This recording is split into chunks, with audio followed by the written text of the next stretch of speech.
everybody, and welcome to the Shinesparkers podcast, episode 7. I'm Amanda Van Heil. I'll be your host today. I am joined by Darren, our creative director, and Roy, our deputy creative director. And we also have a very special guest today, Orpheon. Why don't you introduce yourself and let us know what all you do? Hey guys, Albert from the Orpheon here, and I'm just some YouTuber who likes to make videos on Metroid and stuff, and occasionally Xenoblade, but mostly Metroid, so yeah, that's what I do. I didn't come flat for that part. just some other Metroid fan who likes to make videos online.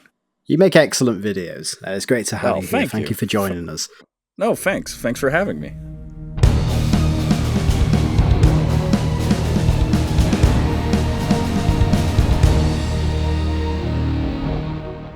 So what made you start creating Metroid content? Well, it's kind of a funny story because when I was in college studying for film and animation, everybody on campus basically knew me as the Metroid guy, so let that be a statement of how crazy I am for the series. But mostly came not only because I obsessively, compulsively talked about Metroid and had like Metroid shirts and brought a Samus figure to my workstation, but mostly because I also hit Samus in pretty much any project that we had for class. So my animation assignments, I did like a little walk animation with Samus and run cycles. For rigging, I tried to make a Ridley rig and all these other stuff for basically Metroid videos that I had planned, because by the time I was in college, it was sort of the point where gaming YouTubers were starting to take off, or at least some of the popular ones that we really know today. And I was kind of inspired by it. And I was the one who basically knew the best when it came to editing and animation and voicing from my group of friends. And they all kept pestering or insisting, "Hey, Albert, why not you make a Metroid YouTubes? Do one of those." And I was like lazy. I was like, nah, I need all this stuff. And then my friends kept pestering me in the positive way.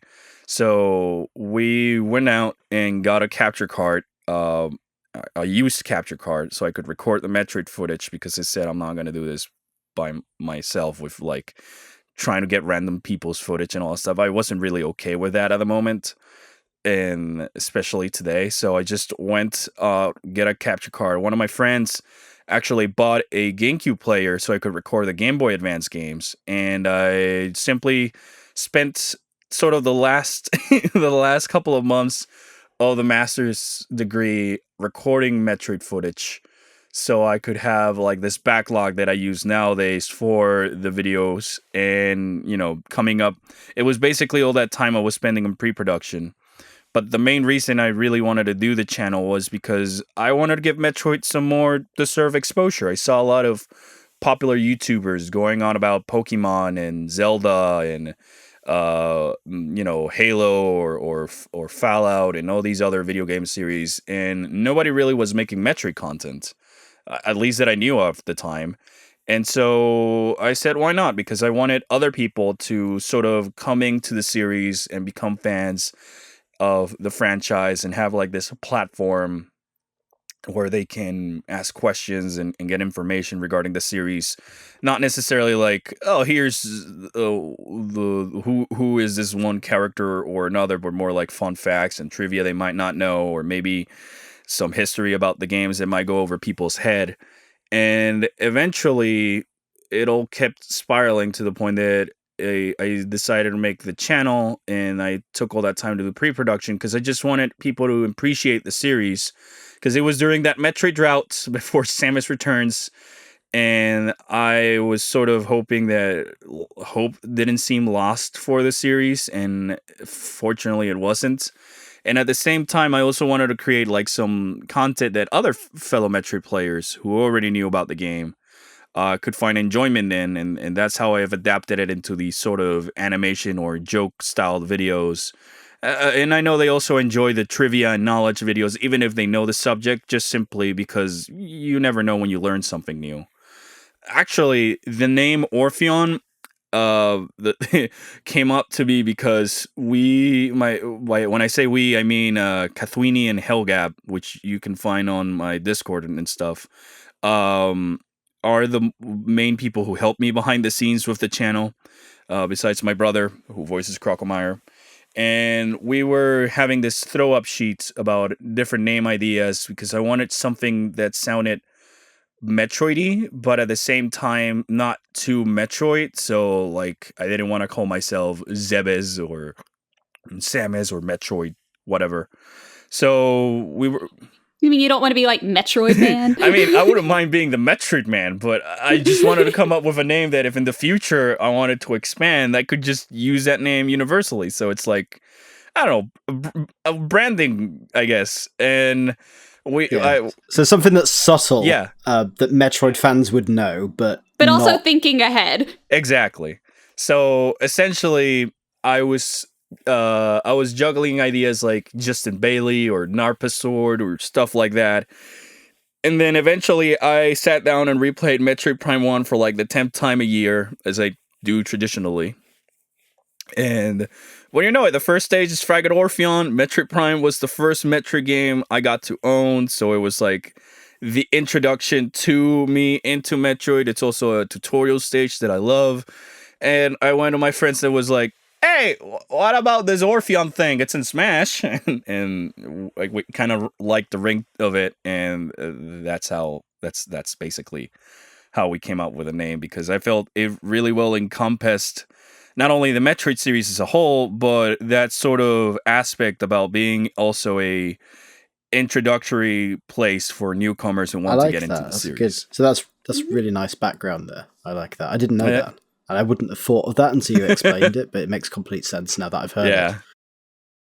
What I really like about the videos is that they take some information that's like available on, the major Metroid fan sites like Wikitroid or the Metroid database, and kind of makes it more accessible for some people. And there are some facts there that I didn't even think of. In your Echoes analysis video, you had mentioned that the Sentinel of the Sanctuary Temple kind of looks like his soul is coming out of his body, and that was brilliant. I'd never even thought of that before. Well, yeah, like when I do the scripts, I really try and do as much research as I can. I do miss a couple things here and there. Like in my Samus power-ups, I did forget a couple of the power-ups that were a little bit more obscure and stuff. But I essentially, I do my research. I go by various wiki sites and fan sites, as you mentioned, to get my information. But some of it, like that, are just silly things I've been noticing since I was like 12, and I wasn't quite sure if I was the only one, so I just throw them into the video. And stuff like that, because I want to make the information that you can find in all these other websites digestible, but without copying, one-to-one what they essentially entail, because I want to make it easier for a script format to be digestible. So question. Yeah. One of the recurring characters in your video is Crocomire, who is just such a lovable goof. Who doesn't love Crocomire? So how did you come up with him? Well, okay, I guess it's worth saying I did not come up with Crocomire because that was Sakamoto and his team. Okay, you know what I mean. Yeah. I know what you mean. I was just teasing. I mean, why talk about Crocomire when you can have me, Fantoon? No, but in seriousness, I love these I love Fantoon, so I think Fantoon's great. Yay, Fantoon has fans. Everybody just keeps asking for Crocomire, but nobody asks for Fantoon. Fantoon, I'm going to ask about you in a little bit then, just for that. Okay, so basically, the story behind Crocomire was that when I started the channel, unironically, I posted my first video on Metroid's 30th anniversary, so I can have those bragging rights, I guess. I was having brainstorms about, okay, what I want to do next, where do I want to go with the channel, and I was obviously a little bit overwhelmed because I was starting to get some little bit of traction, not too crazy, not nothing, but I started seeing that after posting some of the videos online and without really sharing them, some people stumbled upon them, I guess, because, it was Metroid's 30th anniversary and there was not much in terms of the official things coming out. And so I started to brainstorm for future ideas to see what else I could do. And some of the ideas that I still want to do to this day was like some animated segments. Primarily was one where it was Ridley and his crew and sort of the behind the scenes of the space pirates during the events of the Metroid games and what they were doing. Kind of paint Ridley in a sort of a leader who is sort of incompetent and he's silly and goofy, but people take him seriously because when he's angry, he's really vile and sinister. And you got Kraid, who was your lazy guy, Fantoon, who was the nerd, and then uh, my brother came up with Crocomire just being this silly goofball who is always, positive and happy, and he can never be sad. He probably physically cannot be sad or angry or anything. He's always happy. And we kind of had that in the back burner for a bit until we made the Who is Ridley video, where I first tried out the animated segments and kind of played with the idea of the space pirates. So, it was really great. And then we threw in Crocomire because it was a silly goof. But the idea of Crocomire's personality and character as a whole came out from another miniseries I had thought about, like a Metroid psychologist, where a Metroid character would visit a recurring psychologist and talk about their issues and their problems and stuff. And we had like these funny ideas where Adam objected to everything that the psychologist said, and an episode where the psychologist does like a self-reflection because it's Samus's his or her patient on that episode and she refuses to speak at all. And it's just a psychologist going on crazy by himself, and others with Fantoon trying to cope with the fact that his eyeballs in his mouth. And for the longest time, the psychologist was just basically some Shigoff because I didn't want to draw too much attention into the psychologist as much as the story that a particular character would have. So I said, okay, just some random Metroid enemy. Let's have a Shigoff because I thought it'd be funny that the Shigoff is writing stuff with its mouth or something along those lines. That is an interesting thought, isn't it? I love the idea. So you went for like a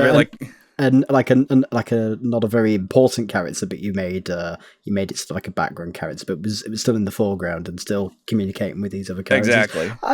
Yeah. Pretty fun. And then when we were coming up with more scripts, my brother said, "Hey, why not Crocomire? He's just happy and a lovable goof, and all that stuff." And then we basically did a little bit of a character sheet for Crocomire, so we both knew sort of his personality, so we could stay in character when we write the scripts and stuff. And we basically made that video of Who is Ridley, and we applied the ideas that we have from both series into one. And it turned out to be quite a success. I got a lot of positive feedback from people who watched the video, and that was very comforting and really motivated us to continue exploring more of the world of Crocomire. And so later on, when we had our first year anniversary, I told my brother, hey, why not if Crocomire just, takes over the channel, makes one silly video with stupid Metroid Prime 4 rumors and stuff like that, trying to go off the train of people trying to clickbait anything possible about Metroid Prime 4 since it was recently announced. And people, when they stumble upon it, some of them thought it was real and they got angry that it wasn't actual information, but it was just Crocomire doing goofs to the point that I had to change the thumbnail to avoid all these negative comments.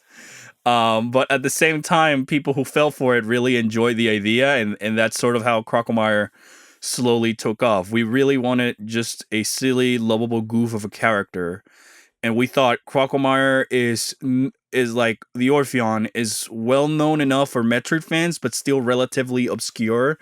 Like, we can make this silly character and nobody would be complaining that it's not Ridley, he's gonna be menacing and angry and angsty all the time.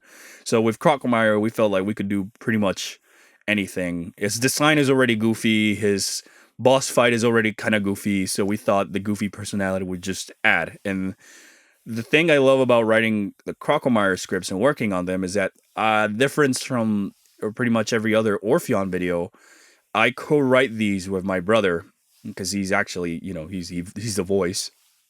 and stuff. So a lot of the funny jokes and ideas, like the BSL station and the Halloween video, were just him going off script on the spot and me trying hard enough not to laugh at hearing, and imagining Crocomire saying this stuff. So it's a lot of fun for me to make these videos because they're a different uh, tone or change of pace for what I do from what I normally do. And at the same time, it allows for some creative collaboration with my brother. And I just end up having a lot of fun making these videos because they tend to be a little bit different, and they force me to kind of think a little bit more outside the box when it comes to post-production. And it also lets me to hide a lot of Easter eggs, which I already do in my normal videos, but I kind of crank it to the max with the Crocomire ones.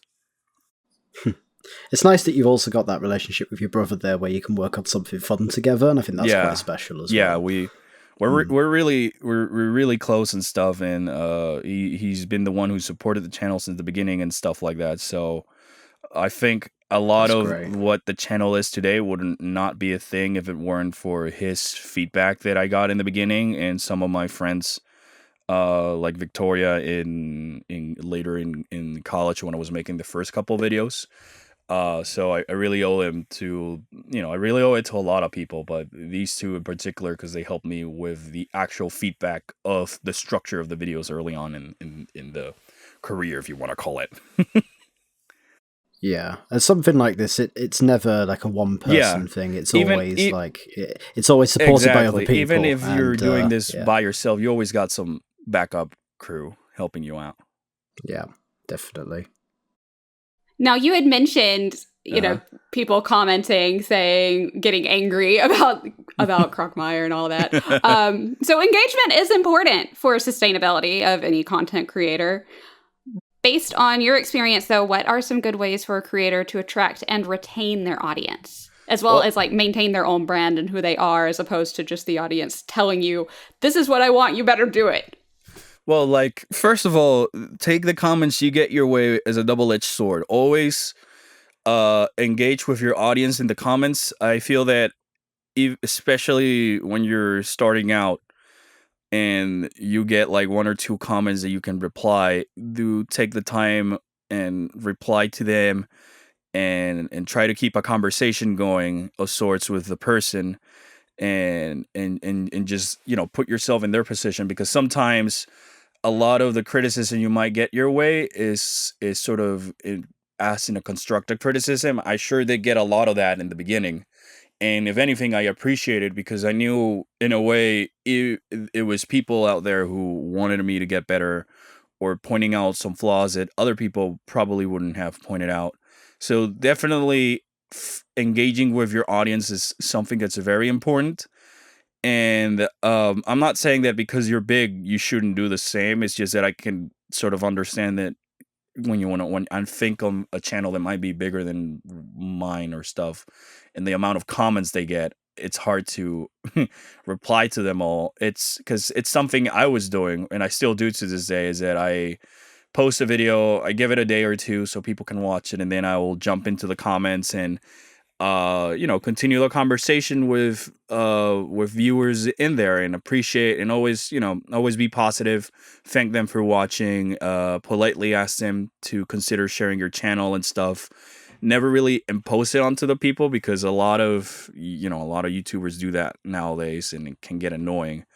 But just just don't straight up say like, comment, and subscribe. Just I was always in the mentality that if your video is good enough and your audience likes it, they're just gonna do that automatically. Yeah. And other tips I can do when it comes to branding, try to make your own image. For instance, in my case, branding in the beginning was a little bit tough before my friend Momo came in and helped me make the chibi characters, which I use as branding now. So if you're not, as say, hiding your face as much as I do, obviously you can use your face and some of your stuff as your branding, but your branding can really come from anything, be it a joke you did on a certain video or an internet or a recurring meme or recurring track. So when you think about branding, you just want to think about an image that when people think about it, they associate it with you. In my case, I came up with Crocklemeyer, the Bird Magic joke, the just in time running gag, and stuff like that, to the point that I find people doing that online, and to me, it's it's an honor when I see people just using those jokes and stuff like that. But definitely the engagement. Find other social media outlets like Twitter, Instagram, Amino, Discord to keep on engaging with your audience. And when you make but probably the most important thing is that when you make a video, have some one or two aspects in them that allows your audience to engage with you in the comments, be it an open question or a fun fact or trivia, or in the case of what I do, some maybe some controversial jokes in the animated segments, not like political controversial, but more like Dark Samus is not a she, it's an it, and stuff like that. Um and so that way you got to really put yourself in the shoes of your audience and kind of get an idea of who they are and what they might like, and that way you can really put it onto paper, because sadly there is no one or two ways that there's no guide that you can do this. But definitely the more you start experimenting with social media and getting to know who your audience is and understand who they are, and it makes it easier for them to also understand who you are and your sense of humor, which will just close that gap and make your sort of branding and interaction a lot more relatable and a lot more close to between content creator and audience. And I feel that's definitely key into the point of engaging, especially when you're starting out a channel. And just do your own thing. Don't be afraid. Don't be intimidated. And especially if you need help or you need feedback, reach out to other people who are making videos, be it on your social circle or online or some other Discord groups and stuff. And don't be afraid of people coming over and sort of looking at and critiquing your work and stuff, because you can grow from that. And in the end, some of my best friends that I have nowadays in Discord were just people who commented on my video with some thoughts or ideas they had for future videos, and we just kept the conversation going to the point that we're best buddies now. So you never know where that might strike. So, in some of your videos, you've talked about your desire to see a new third-person Metroid in the style of Other M with better controls. So, I was curious, what sort of gameplay elements do you think such a game should introduce? 2D Metroid has had its various new features with every installment, and 3D Metroid has introduced the logbook, a dark world, and hyper mode. So what do you think third-person Metroid should add to the franchise? Well, first of all, how dare I for thinking Other M2 should happen? Second of all, well, it doesn't have to have the story that Other It's M not the does. story; it's just the gameplay. Because I really feel that Other M had some untapped potential in its gameplay, and it was just held back by the controls.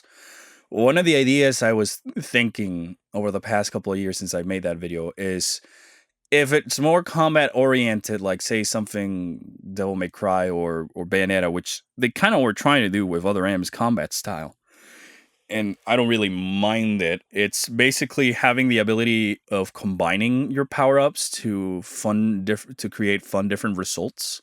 Like if you if you boost balled into a speed boost into a shine spark, and out of the shine spark you use because you're still like in the morph ball state or anything, you can use a power bomb and use those combinations and tools together to also solve environmental puzzles. So there might be a specific, ledge that you can only reach if you use a particular set of items together and stuff like that. In a way, I'm kind of sad because a lot of the ideas I came up with ultimately were implemented in Samus Returns, and I don't mean that in a bad way, because I really like that game. But I was thinking about something like the face drift or the plasma shield, to aid you in combat. To since since Other M is a more combat oriented game, something like that to help you focus into combat, but it's a manageable resource. And using more puzzles that use the grapple beam, because I always thought that was like an untapped potential that nobody really took opportunity from until Samus Returns, about making grapple beam puzzles. Besides, Metroid Prime 3, rip off that panel again and again and again and again. So if anything, I think a cool gimmick that it still feels Metroid-y without going too far off the edge might just be combining your different power-ups into like a specific sequence that you can use to solve certain puzzles. So it's not so much longer about, I don't have this particular item to get through this area, but maybe I don't have this particular combination of items to acquire that specific energy tank or missile expansion that's out of the way. And I feel that by changing the controller and camera angles, we might be able to do something better like that. I'm no I'm no pro game developer, but I think that might be like a fun twist on the series about just combining your power ups. Super Metroid kind of did it, but I would like to see it taking 1 or 2 steps forward, if you may. One of my favorite videos from you was the Chozo Memories video that you did, and how you created a more serious video compared to your fun and maybe more silly content. I mean that in the best of ways. Do you prefer to create fun and entertaining content, or serious and informative content? I really don't have a preference, to be quite honest, because I feel the fact that I can go that I've been going from one to the other has sort of allowed me to experiment and express different ideas in different formats. And each one of them comes with their own pros and cons that I ultimately enjoy. For a serious video, it's a little bit easier in the sense that you don't have to write in any silly jokes or anything, and you just have to keep the serious tone as long as you can, or if start it funny and then keep it serious at the end as a sort of turning point, and stuff like that. And I enjoy those videos because I feel they reflect a little bit more of the Metroid's true nature about being more serious and dark than your traditional Nintendo series. And stuff. But at the same time, I love doing, like I mentioned, the silly videos with Crocomire, because it allows for more visual creativity with what I can create and stuff. So I really don't have a preference. I think it really boils down to what mood I am and what videos that I did previously.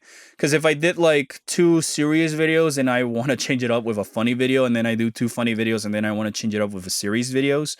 So ultimately, I think the best answer I can give is a combination of both. Sort of like I did with the recent Who is Dark Samus video and such, where it's still a serious tone video about giving information and trying to sell Dark Samus as a real threat and stuff, but not limiting myself to making a silly animated video where I, poke fun at Dark Samus doing nothing in Metroid Prime 3, and that being sort of a big disappointment to me. With that said, I really do want to go back and make a serious video like I did for the Chozo Memories, and I have a couple ideas on the head, because I feel like I haven't done something that serious in a while, and I think it might be a nice change of pace for once. Yeah, I look forward to seeing it. So Metroid has a lot of very popular villains. Who do you think is the worst in the series? Fantoon. I'm kidding, Crocomire. I'm also kidding. Spoilers. Spoiler alert.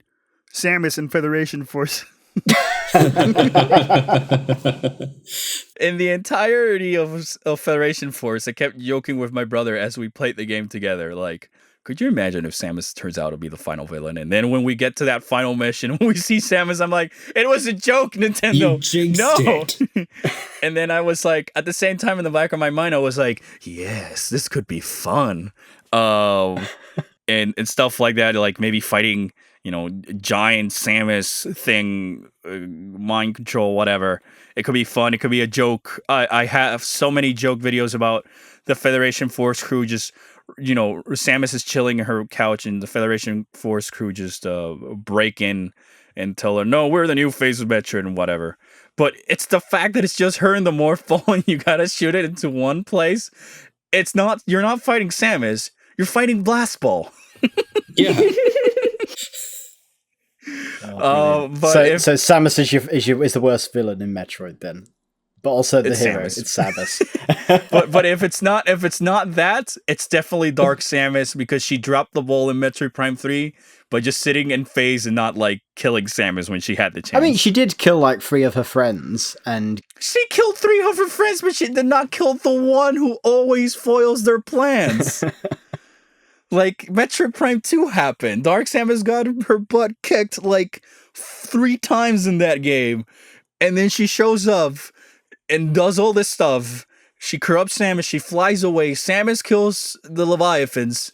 And she's still like, oh, it's fine. Samus destroys the other hunters. So it's fine. Samus leads a full-fledged invasion on the pirate homeworld. Dark Samus is like, oh, it's fine. Well, my counter-argument to that would be that she was focused purely on phase and making sure that continued, because obviously that's the main was doing sort nothing. They were not sending any new Leviathans. She was just chilling there. Probably she was just having her nails done. Too. She was just having her nails done. I can just imagine Omega Ridley's like, crap, Samus is on the Leviathan seed. Dark Samus, come help us. And she's like on the phone, I'm gonna just watch Netflix now. Because, like, they hyped up the game for Dark Samus to be the main villain on that. And we only see her on that little segment in the opening, then on Norion, and then you don't really see her until the end in phase. So it feels like a little bit anticlimactic for me compared to, like, in Prime 2, where you had to fight her every other time, and it created this sense of tension where you didn't know when or where Dark Samus will pop up next. Like when you fight her in the elevator in Echoes and you walk into that room and you see all these Dark Troopers, being blown away easily by Dark Samus, you go like, oh no, I gotta fight her again. Geez, oh no. Meanwhile, when in Prime 3 you finally get all the way to phase, you're like, okay, let's get this over with, okay. You're here because we needed the quota. You met your quota. Fine. We killed Ridley twice, but not you.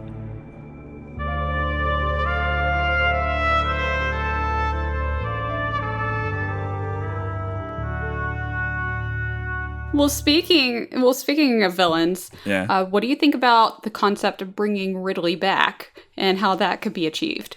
Bird magic. They bring him back. Bird magic? They bring him back as bird magic.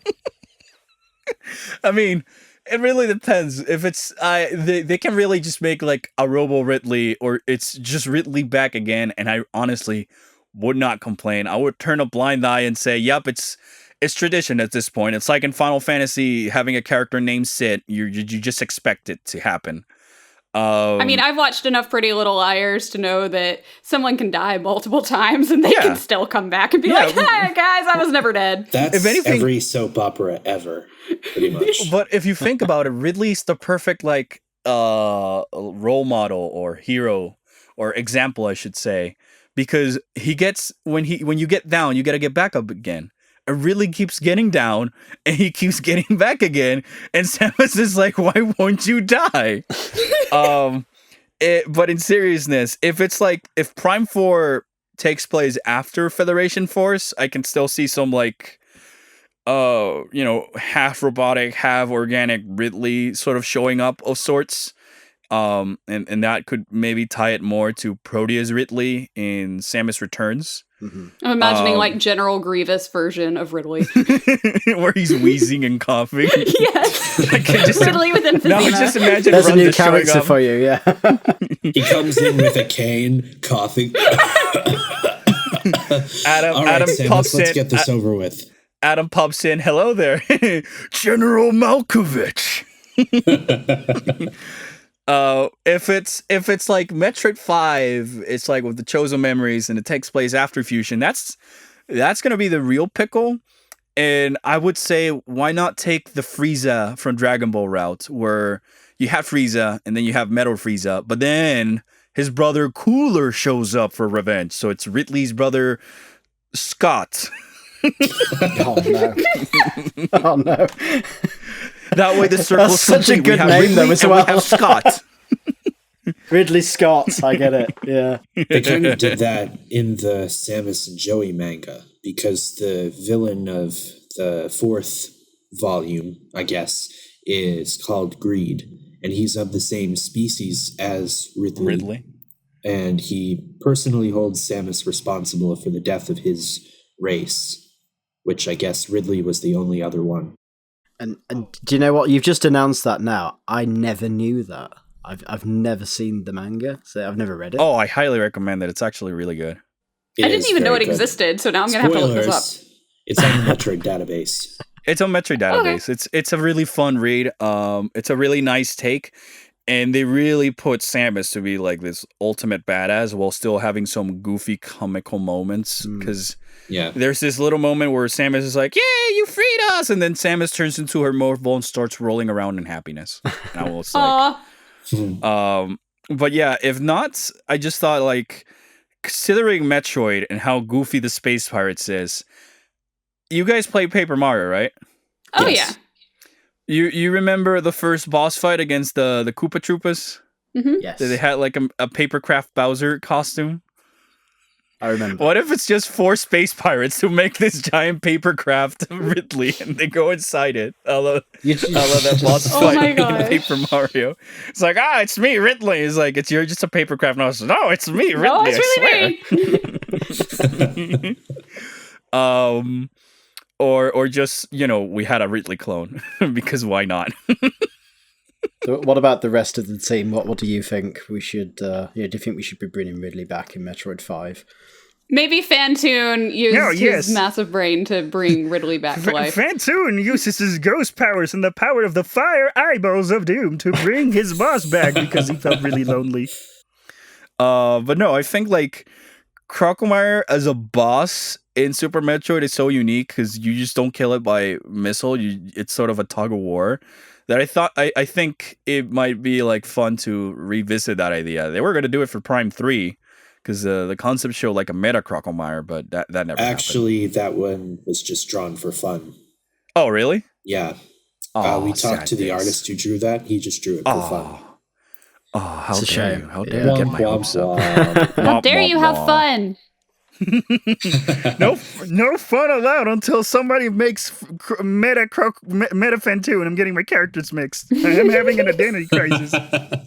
I'm currently writing a feature for the website. It's not currently published at the time of recording, and it does actually. Part of that actually gives my concepts of bringing back Ridley in Metroid 5, and I don't want to reveal that just now because obviously it's coming. But in my opinion, there's nothing there that I don't think we should be bringing back Ridley in his current form. I think they need to reinvent him or not include him because I feel like that's potentially it for Ridley. I think we've seen too much of him, and I think when they brought him back in Samus Returns, I just think that it was just a little bit too much because there wasn't many games with no Ridley in, and the fact that you're introducing Ridley to a game and a story that didn't originally have him, it just feels a bit overkill. I don't think Ridley needs to be in every single game. So I hope we see some new threats in the future. Yeah, I agree, and I feel that Prime 3 took a nice route by making Ridley feel more like a secondary villain because it was really Dark Samus who was in charge. Mm-hmm. If I don't really have a problem with Ridley coming back because at this point it's like, I guess, series tradition, sort of like Ganondorf or the Triforce and Zelda. But if they bring him back in another form, can it be Croco Ridley? Croco Ridley. Ridley Meyer? Maybe he has to rebuild himself using the parts of his comrade. So maybe Kraid Ridley and Croco Ridley. He does revive himself by eating the flesh of dead things. Oh, can you imagine? And then he comes over and Sam is like, "How you're back? Bird magic! Haha, fool! It was by your own hubris." I do have an idea for how Ridley could come back in Metroid 5. And what I'd like to see is maybe Samus finds him in some facility, some Federation facility. He shows up. She's a bit shocked, but unlike another M, she recovers faster because I think she would have put herself through some therapy or conditioning so that mental gymnastics, so that wouldn't happen again. So she's a bit surprised, but she ultimately recovers quickly. And then he says, "Hello, Samus," or in a better voice than that, but he speaks for the first time. He can actually speak, for anyone who doesn't know. He speaks in the comics. Manga. Yeah, the comics and the manga. So he speaks, and he explains that he is the original Ridley, having been evacuated from Zebes in Super Metroid. After Samus fought him, he was evacuated by the pirates before the planet exploded, and he recovered in secret. Somehow the Federation got a hold of him, captured him, and they weaponized him to be used as a psychological weapon against Samus. So it could be this, theoretically she'd be on the run during this game. The Federation would be, the corrupt parts of the Federation would be deploying whatever they could against her. So during the battle, he might taunt her a bit and, bring up her parents and all the baby and all of her friends who have died over the years to torture her. And at the end of the battle, she dismembers Ridley, dissolves his body in lava or acid, and then destroys the facility. And it's this powerful moment where she's finally eradicated him for good. Only for Fantune to bring him back later. Don't jinx it, man. Well, yeah, because You Fantune can't is, stop me. I is got from the power of ghosts.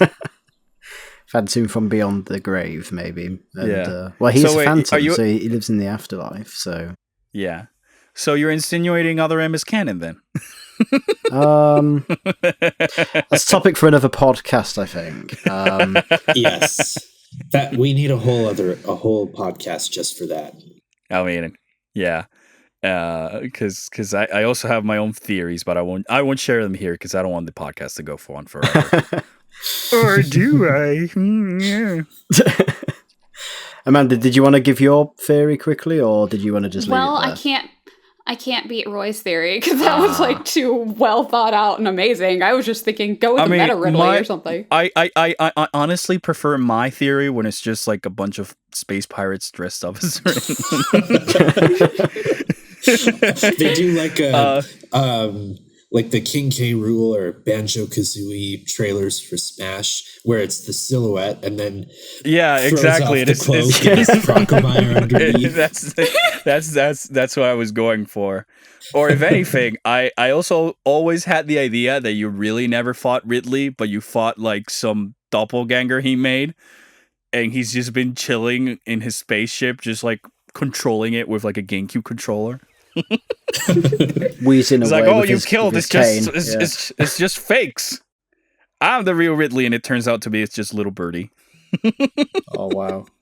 It shows up with the controller in his mouth. I feel like after Other M, if Samus encounters Little Birdie again, she'll just Shoot it on blast the a spot. super missile at it. Shoot it on the spot. Yeah. If I can piggyback on your idea of the Ridley, one thing I wanted to say is, wouldn't that be basically almost what they did with Other M when they try to weaponize Ridley again? Well, no. They accidentally cloned Ridley. They thought he was a pet. Yeah, that's and right. then It was an accident. He just grew up into Wink. Ridley.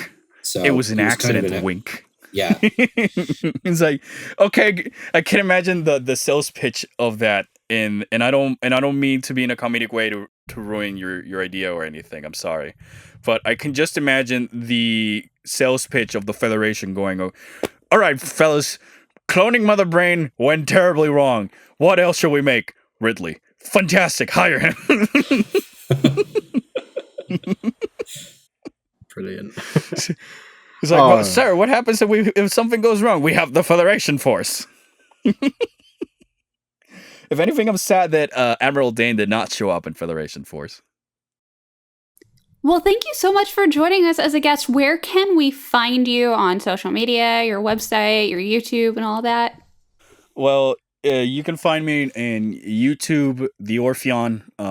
I guess youtube.com/c/the Orpheon, or just YouTube Orpheon, and I should pop out there. If you want to follow me on social media, I have a Twitter account at @the_Orpheon. You'll know it's me because it's got a Samus and Oma icon, probably. Depending on when this time comes up, it might be a silly Samus, but it'll definitely have a chibi of sorts. And I also I opened it to the point that I don't remember my name, and I'm currently opening my phone to see what was my handlebar on Instagram. I am so prepared.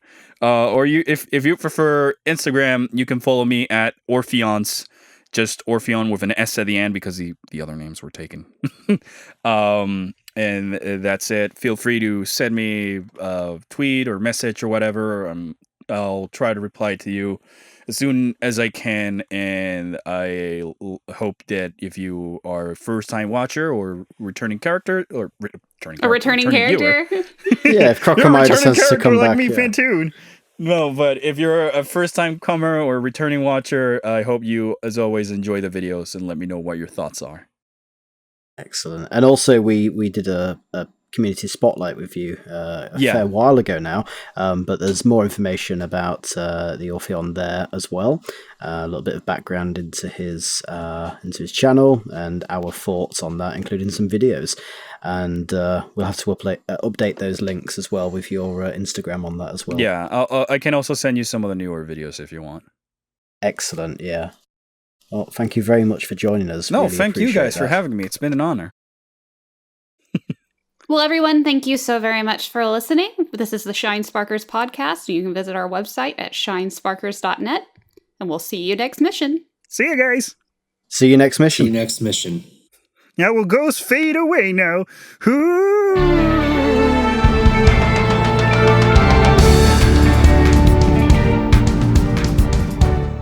Amanda, next question maybe?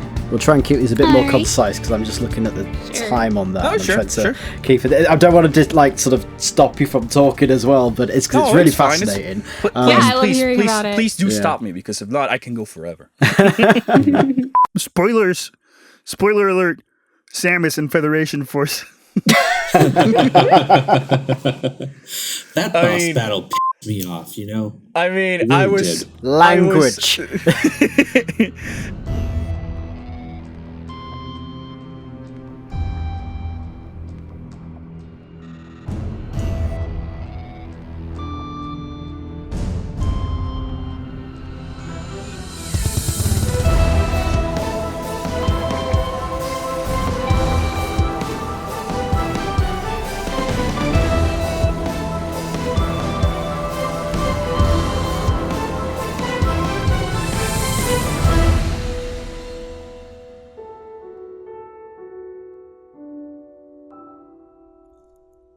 This podcast was edited by Stefan Wells, with music by Maserati. If you enjoy the podcast, please consider checking out our social media pages on Twitter, Facebook, and Instagram. For the latest Metroid news, community features, and exclusive content, check out the website at shinesparkers.net. See you next mission.